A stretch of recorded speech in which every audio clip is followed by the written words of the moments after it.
Pues, como sabéis, es uno de los 7 sacramentos de la Iglesia. El sacramento del orden, como todos ellos, como todos los sacramentos, está instituido por Cristo. El Jueves Santo, cuando celebramos la Cena del Señor, en ese día, pues, como sabéis, el Señor instituye el sacerdocio, ¿no? Es junto con el sacramento del matrimonio, y por eso José decía algo que tiene que ver con, que tiene cosas comunes, junto con este sacramento del matrimonio, denominamos como sacramento de servicio a la comunidad, ¿no?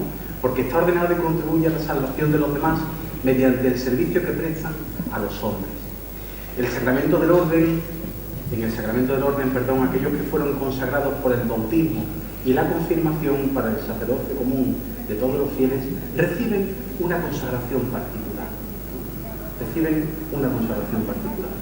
Por eso los que reciben el sacramento del orden son consagrados para, en el nombre de Cristo, ser los pastores de la Iglesia a través del ministerio de la palabra, la celebración de los sacramentos y la guía o el pastoreo de la comunidad encomendada.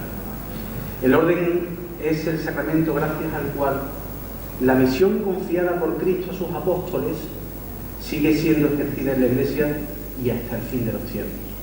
Se trata, por tanto, de la continuación de la función sacerdotal de Cristo. Es, pues, el sacramento del ministerio apostólico y comprende 3 grados: el episcopado, el presbiterado y el diaconado. Se denomina orden sacerdotal porque todos aquellos hombres que reciben este sacramento pasan a formar parte de un ordo, un cuerpo, el de los sacerdotes, al cual se accede mediante el rito de la ordenación, por medio de la cual se confiere un don del Espíritu Santo para ejercer un poder sagrado, que solo puede venir de Cristo a través de su Iglesia. La ordenación también se llama consecratio, porque es un poner aparte y un investir por Cristo mismo para su Iglesia. Es el hombre que, sacado del mundo para servir al mundo. La imposición de manos del obispo con la oración consecratoria constituye el signo visible de la ordenación. Uno va a la ordenación y el momento fundamental es este. Después vendrán otros ritos, ¿no? Pero la imposición de manos, ¿no?, del obispo junto con la oración consecratoria. No obstante, y aquí es donde entramos con lo que decía también José, es importante señalar que el sacerdocio ministerial o jerárquico no es el único que se da en la Iglesia. Junto a este, tenemos que hablar también del sacerdocio bautismal, dado que toda la comunidad de los creyentes es sacerdotal, toda ella es sacerdotal. Los fieles ejercen desde el bautismo su sacerdocio bautismal, a través de su participación, cada uno según su vocación propia, en la misión de Cristo, sacerdote, profeta y rey. Todo bautizado tiene una importante misión dentro de la Iglesia. También ellos están llamados a alumbrar a Cristo en este mundo, en la propia vivencia de su vocación, desde la gracia bautismal recibida y que posibilita el ejercicio de esta misión. Si tomáramos conciencia de lo que ocurre en nuestro bautismo, entonces nuestra vida cristiana tendría una viveza, un dinamismo sin el cual no podríamos entender nuestra manera de estar y vivir en nuestro mundo. Por eso el bautismo no es algo que pasó, no es algo que pasó hace más o menos tiempo en función del momento en el que nos bautizamos. El bautismo, si me permitís, sigue ocurriendo, porque la gracia que recibimos en el bautismo es una gracia que constantemente, si queremos, se va ensanchando, se va dando en nuestra vida. Y fruto de esa gracia, nosotros estamos llamados a que en nuestra vida y desde nuestro modelo que es Cristo, podamos dar nuestra vida en bien de nuestros hermanos. El sacerdocio bautismal, al final, es cómo yo, viviendo mi vocación con fidelidad al Señor, al final, esa fidelidad y esa alegría, porque soy lo que Dios quiere, repercute en mi servicio y en bien de los demás. La entrega de la vida como Jesucristo, ¿no? Eso es lo que todos y cada uno de nosotros estamos llamados a realizar en nuestra vida. Pues se trata de una participación distinta en el sacerdocio de Cristo. Es verdad, Jesucristo es el único sacerdote y nosotros, los sacerdotes, participamos de su sacerdocio de una manera pues diferente, pues porque hemos recibido una consagración para una misión concreta, pero todos estamos llamados en nuestra vida desde la entrega a Él y desde la entrega de nuestra vida a que nuestro mundo pues sea un mundo como el Señor quiere que sea, como todos al final deseamos que sea. Pasamos al siguiente punto en el que os hablo de los 3 grados del sacramento del orden. El ministerio eclesiástico, instituido por Dios, está ejercido en diversos órdenes por aquellos que ya desde antiguo reciben los nombres de obispos, presbíteros y diáconos. La doctrina católica reconoce que existen 2 grados de participación ministerial en el sacerdocio de Cristo: el episcopado y el presbiterado. El diaconado está destinado a ayudarles y a servirles. Así dice el catecismo de la Iglesia Católica. Por eso el término sacerdos designa en el uso actual a los obispos y a los presbíteros, pero no a los diáconos. Sin embargo, la misma doctrina católica enseña que los grados de participación sacerdotal, episcopado y presbiterado, y el grado de servicio, el diaconado, son los 3 conferidos en la ordenación mediante el sacramento del orden. La ordenación de los obispos. Pues mirad, el Concilio Vaticano II enseña que por la consagración episcopal se confiere la plenitud del sacramento del orden. Los obispos tienen la plenitud del sacramento del orden y los sacerdotes, pues, participamos en el sacerdocio de Cristo de una forma subordinada. Somos colaboradores de los obispos, ¿de acuerdo? Confiere además, junto con la función de santificar, la de enseñar y gobernar. Por la imposición de manos y la oración consecratoria se confiere la gracia del Espíritu Santo y queda marcado con el carácter sagrado. En consecuencia, los obispos, de manera evidente y visible, hacen las veces del mismo Cristo, maestro, pastor y sacerdote, y actúan en su nombre. Por la consagración episcopal quedan constituidos miembros del colegio episcopal.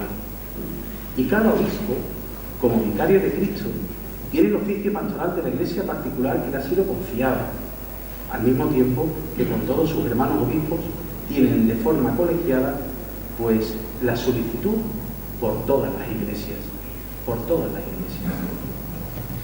Pasamos a la ordenación de los presbíteros. Cristo, a quien el Padre santificó y envió al mundo, hizo a los obispos partícipes de su misma consagración y misión por medio de los apóstoles, de los cuales son sucesores.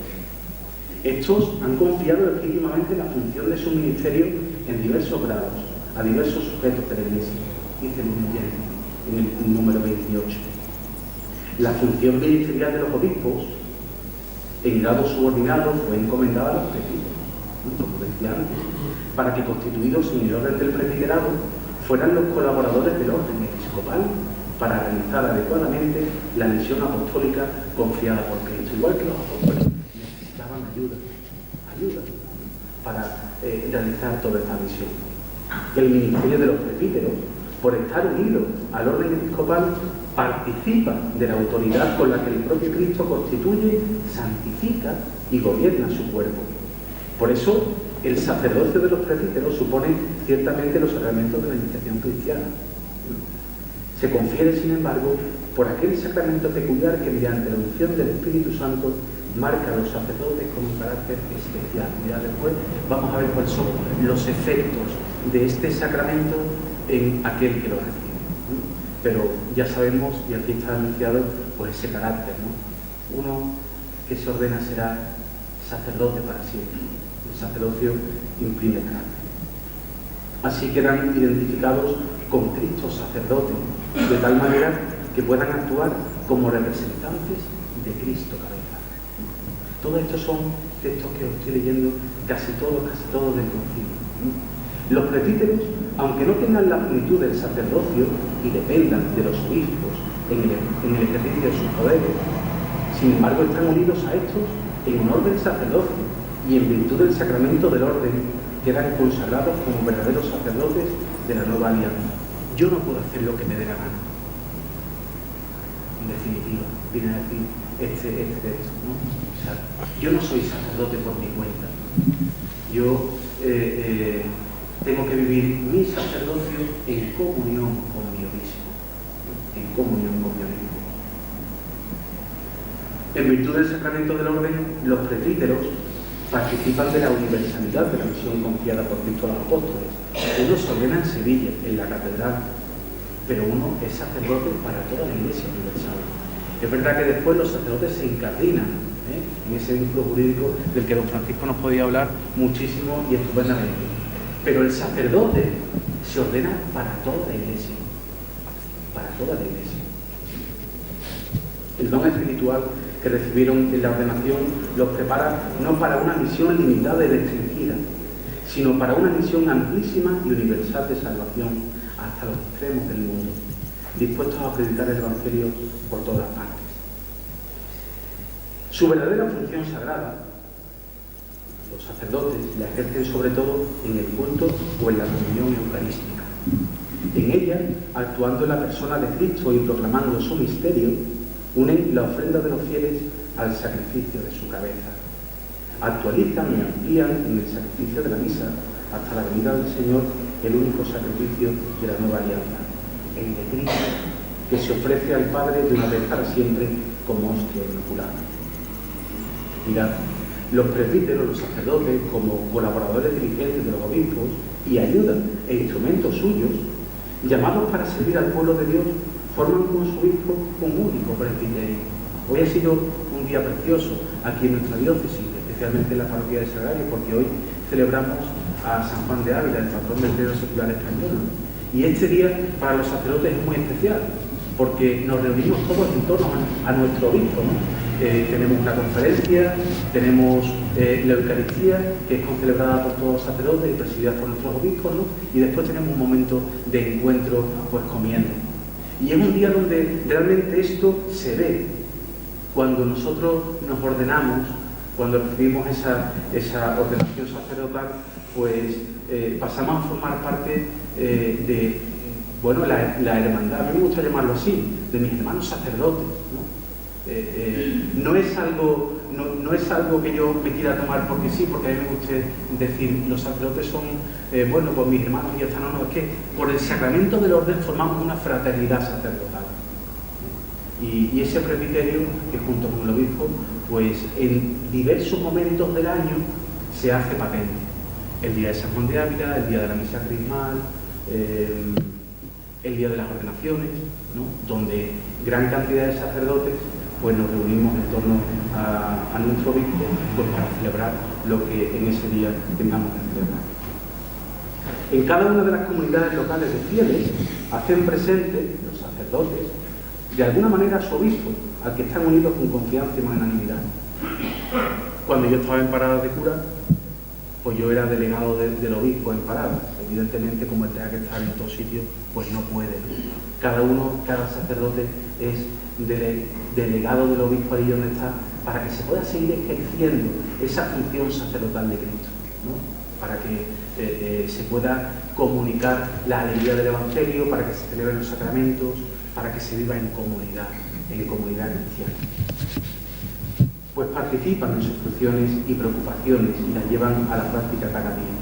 Los presbíteros solo pueden ejercer su ministerio, como decía antes, en dependencia del obispo y en comunión con él.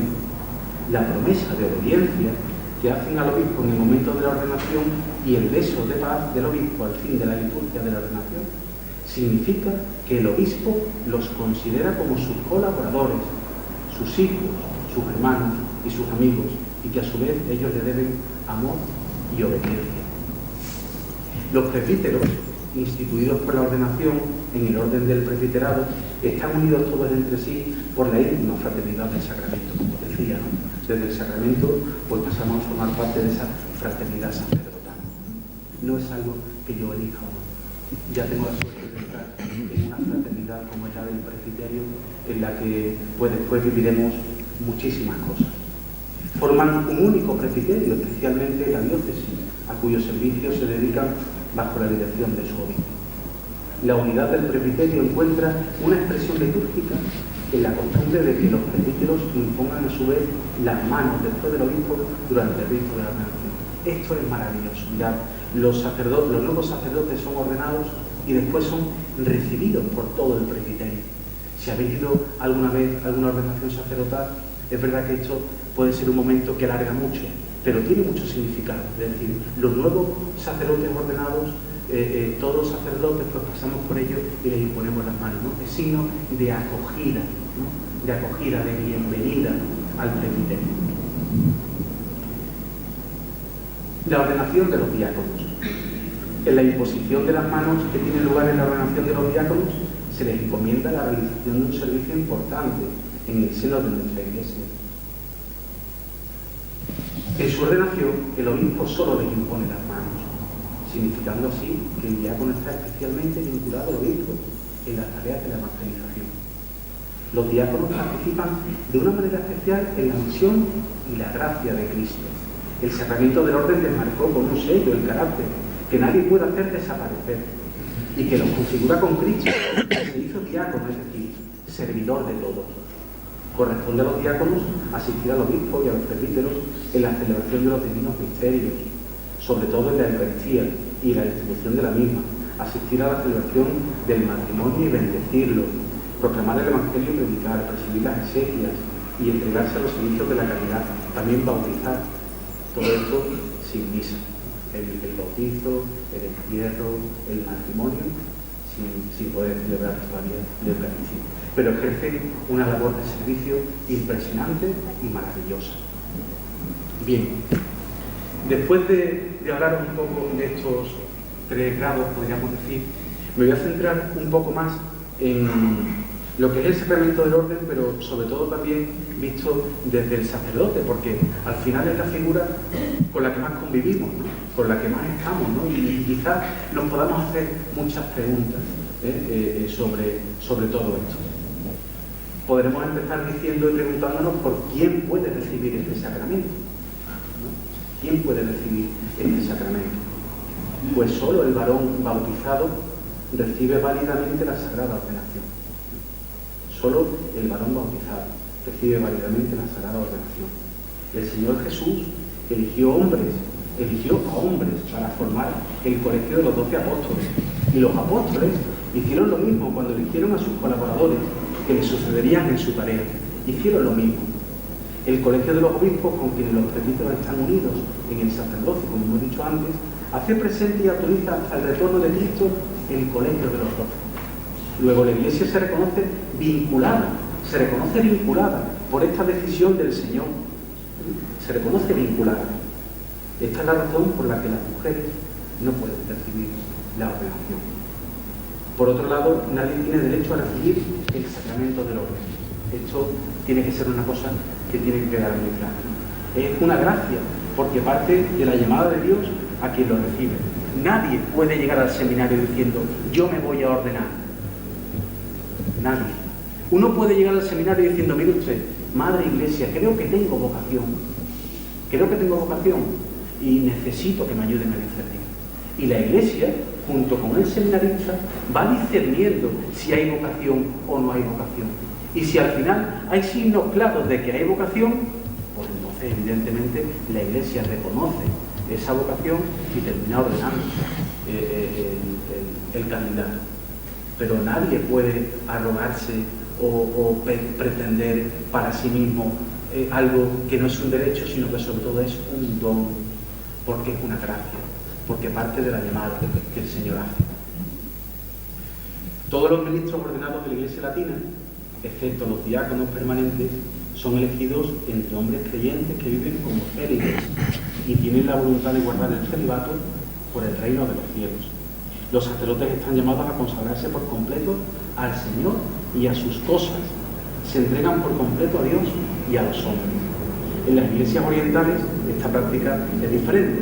Mientras los obispos sí son elegidos entre los célibes, los hombres casados sí pueden ser ordenados presbíteros y diáconos. Esto es quién puede recibir el sacramento. Pues ahora nos preguntamos quién es el ministro del sacramento del orden, es decir, quién lo administra. ¿Quién lo administra? Mientras que en el bautizo hemos dicho que el ministro es el sacerdote, pues el diácono, también evidentemente el obispo, ¿no? ¿Quién puede ser el ministro del sacramento del orden? Pues fue Cristo quien eligió a los sacerdotes y les hizo partícipes de su misión y autoridad. Fueron los apóstoles los que empezaron a rodearse de personas que pudieran seguir llevando a cabo la misión encomendada por Cristo a su iglesia. ¿Cuál es? La evangelización. Ellos mismos fueron los que imponían las manos como signo de la elección, la consagración y la misión a favor de todos los hombres. Los obispos son hoy los sucesores de los apóstoles y por tanto, si es correspondiente al obispo válidamente ordenado, conferir los 3 grados del sacramento del orden. ¿Quién puede recibir el sacramento? Pues todos habrán bautizado. ¿Quién es el ministro del sacramento? El obispo válidamente ordenado. Vamos a hablar ahora de cuáles son los efectos. Todo sacramento produce efectos en aquella que lo recibe, ¿no? Pues, ¿cuáles son los efectos que produce el sacramento del orden en aquel que lo recibe? En primer lugar, el carácter indeleble. Sabemos que el sacramento del bautismo imprime carácter, la confirmación imprime carácter, pues el orden también imprime carácter, ¿vale? Este sacramento configura con Cristo cabeza, pastor, siervo y esposo, mediante una gracia especial del Espíritu Santo a fin de servir de instrumento de Cristo en favor de su Iglesia. ¿El sacerdote a qué está llamado? Pues está llamado a ser la imagen viva de Cristo allí donde está. Está llamado a ser otro Cristo. Por la ordenación recibe la capacidad de actuar como representante de Cristo, cabeza de la Iglesia en su triple función de sacerdote, profeta y rey. Como en el caso del bautismo y la confirmación, esta participación en la misión de Cristo es concedida de una vez para siempre. De ahí el carácter. El sacramento del orden confiere un carácter espiritual indeleble, que hace que quien recibe el sacramento sea sacerdote para siempre. De tal modo que un sujeto válidamente ordenado puede, por causas graves, ser liberado de las obligaciones y funciones vinculadas a la ordenación, o se le puede impedir ejercerlas, pero no puede convertirse de nuevo en laico en un sentido estricto, porque el carácter impreso en la ordenación es para siempre. Puesto que en último término es Cristo quien actúa y realiza la salvación a través del ministro ordenado, pues la intimidad de este no impide que Cristo actúe. Es decir, esto fue un tema que se trató, ¿no? También don Francisco pues sabe, solamente algunos de los que están aquí, ¿no? A lo mejor el sacerdote, el ministro, a la hora de celebrar la Eucaristía, pues no se encuentra en ese momento con las disposiciones adecuadas, pero el sacramento se sigue celebrando igualmente. Ese operato, esa gracia del sacramento, pues evidentemente se da, y la Eucaristía se celebra y se celebra pues porque al final todo lo que está ocurriendo y esa gracia del sacramento pues tiene lugar y se da, ¿no? Sí es verdad que siempre es mejor que evidentemente el sacerdote esté con las disposiciones adecuadas en todo momento, porque sí, así dice la Iglesia, que será siempre mucho más fructuoso, ¿no?, para la vida de los fieles. Me parecía algo, bueno, porque yo no sé si en un momento lo habéis escuchado, pero que podría ser curioso también compartir con vosotros. Después, mediante la ordenación sacramental, por medio de la imposición de manos y la oración consecratoria, se determina en el presbítero, esto es importantísimo, un vínculo ontológico específico. Así dice el directorio para la vida y ministerio de los sacerdotes, de los presbíteros. Un vínculo ontológico, ahora explico, específico, que une al sacerdote con Cristo, sumo sacerdote y buen pastor. ¿Esto qué quiere decir? Quien entra en la catedral no es el mismo que sale. Es decir, en lo profundo de la persona ha ocurrido algo que ya le ha cambiado para siempre. Un vínculo ontológico en su ser, en su profundidad, en su vida. Esa persona ya no es igual. Ya no es igual. Ya ha quedado para siempre pues unido con Cristo, sumo sacerdote y buen pastor.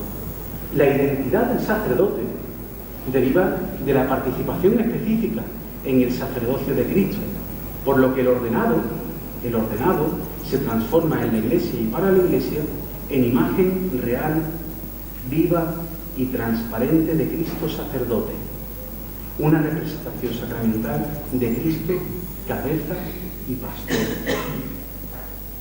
un vínculo ontológico específico. Quien entra no es el mismo que sale. Puede ser la misma persona, pero ya no es el mismo en su interior.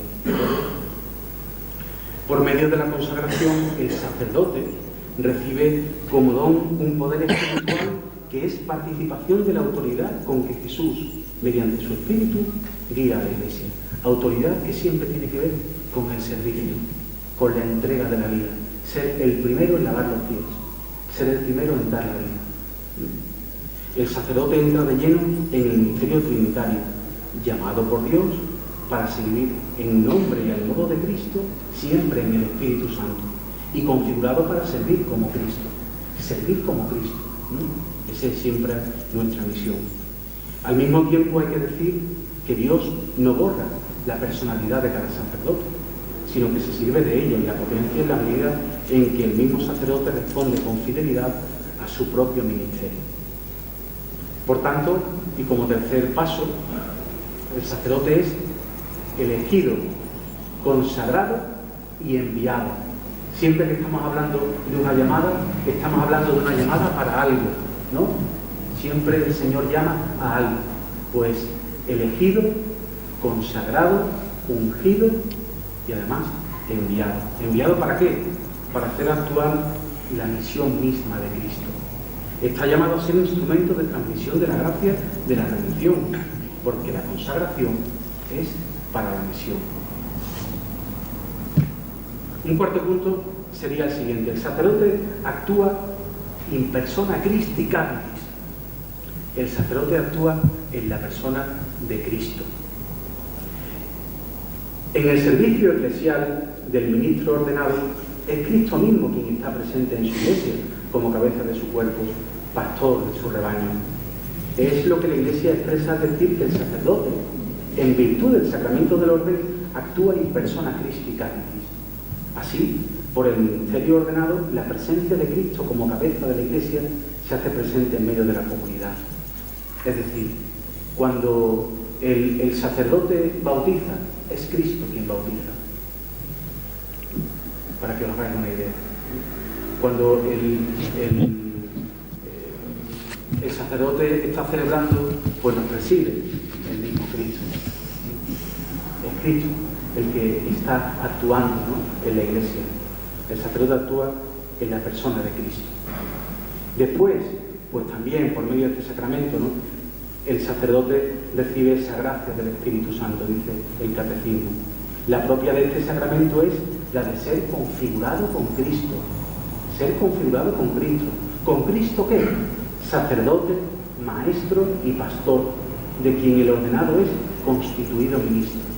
Y a mí me gusta aquí las 4 notas que dice, y antes he leído la pastora de Dagogobi, ¿no?, porque habla de Cristo, cabeza, pastor, siervo y esposo, ¿no? Yo creo que es muy importante esas 4 notas, ¿no? Cabeza, pastor, ¿no?, en ese ser guía y pastor al estilo de Cristo, siervo, porque es el primero en el servicio, y esposo, ¿no?, en su condición esponsal, ¿no? Eso cómo se traduce en la vida del sacerdote como esposo. Pues mirad, de una forma muy fácil. Las alegrías, los desvelos, bueno, lo que más importa y lo que le hace vivir al sacerdote es su propia parroquia, o la realidad que tenga encomendada, a la que se entrega como a su propia esposa. Esa condición esponsal, que es la que Cristo también tiene con su Iglesia, es la que el sacerdote vive con aquella realidad que se le encomienda. Y al final, pues evidentemente la parroquia para el sacerdote es pues el lugar de su entrega, de todo lo que le mueve en el corazón y en su interior, ¿no? O sea, es lo más importante que tiene, y por ella pues da la vida, ¿no? Esa condición esponsal yo creo que es muy bonita, ¿no? y llena mucho el ejercicio del ministerio sacerdotal. Después hay un término que en el sacerdocio pues es muy importante, ¿no?, porque al final termina siendo pues un principio fundamental, ¿no?, que es la caridad pastoral. La caridad pastoral. El principio interior, la virtud que anima y guía la vida espiritual del presbítero, en cuanto configurado con Cristo, cabeza y pastor, es la caridad pastoral. ¿Qué es? Esa caridad pastoral es la participación de la misma caridad pastoral de Jesucristo, nada más y nada menos. El sacerdote está llamado, como hemos dicho, a ejercer la función sacerdotal de Cristo en favor de los hombres. Esto marca su identidad y su espiritualidad. Lo marca por completo. El sacerdote se realiza, madura, crece y se va haciendo en el ejercicio de su ministerio. En el ejercicio de su ministerio. Su vida es aquello que hace, desde lo cual llega a ser lo que está llamado a ser. En el propio ejercicio del ministerio nosotros vamos alimentando nuestra espiritualidad. Porque cuando nosotros, a mí me espantaría que algún día yo hiciera las cosas porque toca. Uno se va a confesar y antes se prepara. Y eso evidentemente toca la propia espiritualidad. Uno va a celebrar la Eucaristía y se prepara. Y en la propia celebración de la Eucaristía, pues uno está viviendo lo que está celebrando. Uno va a visitar un enfermo y se prepara también para eso. Es decir, todo lo que hacemos durante todo el día repercute también en nuestro interior, porque todo eso lo llevamos dentro, porque lo rezamos, porque lo ponemos en las manos del Señor. Todo eso nos hace, todo eso nos configura. El ejercicio de nuestro ministerio es lo que al final pues hace que nuestra identidad se vaya dando y se vaya evidentemente sobre todo configurando con la de Cristo. La espiritualidad sacerdotal pivota en tres pilares fundamentales que marcan todo el ser del sacerdote. El sacerdote primero como ministro de la palabra, segundo como ministro de los sacramentos y tercero como guía y pastor de la comunidad. Tres pilares fundamentales del sacerdote, ¿no? Como ministro de la palabra, pues porque él tiene que ser el primer oyente de la palabra, porque él está llamado a llevar hacia adelante la misión encomendada por el Señor, que es la del anuncio del Evangelio, de la buena noticia de la salvación. Pues evidentemente eso para nosotros no tiene que ser, por decirlo de alguna manera, un oficio, sino que es nuestra vida, es una necesidad. Vivimos de la palabra, que después de orada y de contemplada estamos llamados a predicar. ¿De acuerdo? El sacerdote es ministro de la palabra, pero también es ministro de los sacramentos, ¿no? Ministro de los sacramentos, de la Eucaristía, el sacramento de la penitencia, los sacramentos. ¿De acuerdo? Ministro de los sacramentos, donde bueno, pues hemos dicho antes, ¿no? Sería una pieza fundamental del ministerio sacerdotal, ¿no? Sobre todo y con mucha expresión de unión, de unidad de la comunidad, el sacramento de la Eucaristía. Y después, pues el sacerdote como guía y pastor de la comunidad, ¿no? Está llamado a aglutinar la familia de Dios en una sola familia, ¿no? Y por eso es tan bonito que en una parroquia se pueda hacer ese trabajo de que no estemos cada uno por nuestro sitio, sino que todos formamos parte de la familia de Dios. Y qué bonito que en determinados momentos del año pues eso se manifieste, ¿no? Y durante el resto del año pues también haya momentos como este, ¿no? Por ejemplo, pues para que todos como familia pues nos reunamos, ¿no? y podamos vivir, entre otras cosas, pues, lo que es la formación. El sacerdote, como decía, está llamado a revivir la autoridad y el servicio de Cristo, cabeza y pastor de la Iglesia, animando y guiando a la comunidad eclesial, reuniendo a la familia de Dios como una fraternidad animada en la unidad y conduciéndola al Padre por medio de Cristo en el Espíritu Santo.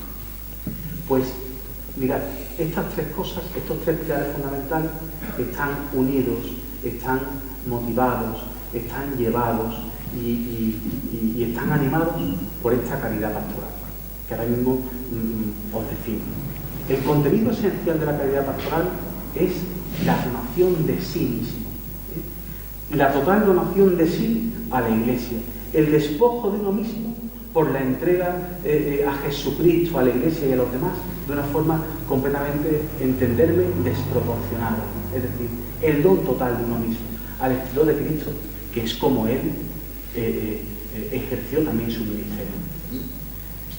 Así la define San Juan Pablo II, la caridad pastoral. Es aquella virtud con la que nosotros imitamos a Cristo en su entrega de sí mismo y en su servicio. No es solo aquello que hacemos, sino la donación de nosotros mismos lo que muestra el amor de Cristo por su gracia. No es lo que hago, sino el amor que pongo en lo que hago.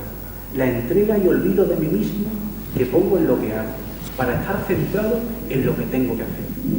La caridad pastoral determina nuestro modo de pensar y actuar, nuestro modo de comportarnos con la gente, y resulta particularmente exigente para nosotros, dice San Juan Pablo II.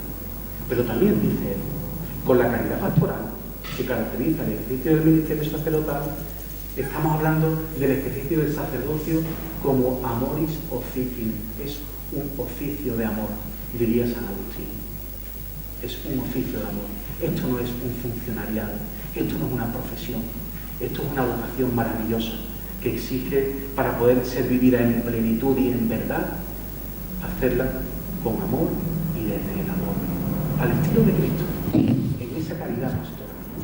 Pues el sacerdote que recibe la vocación al ministerio es capaz de hacer de una elección de amor, para el cual la Iglesia y las almas constituyen su principal interés, y con esta espiritualidad concreta se hace capaz de amar a la Iglesia universal y a aquella porción de la Iglesia que le ha sido confiada con toda la entrega de un esposo hacia su esposa.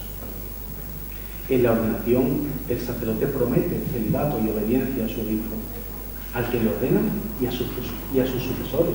Promete obediencia y respeto a mí y a mis sucesores. Prometo. Debe vivir también la pobreza evangélica. La única heredad del sacerdote es Cristo y su reino.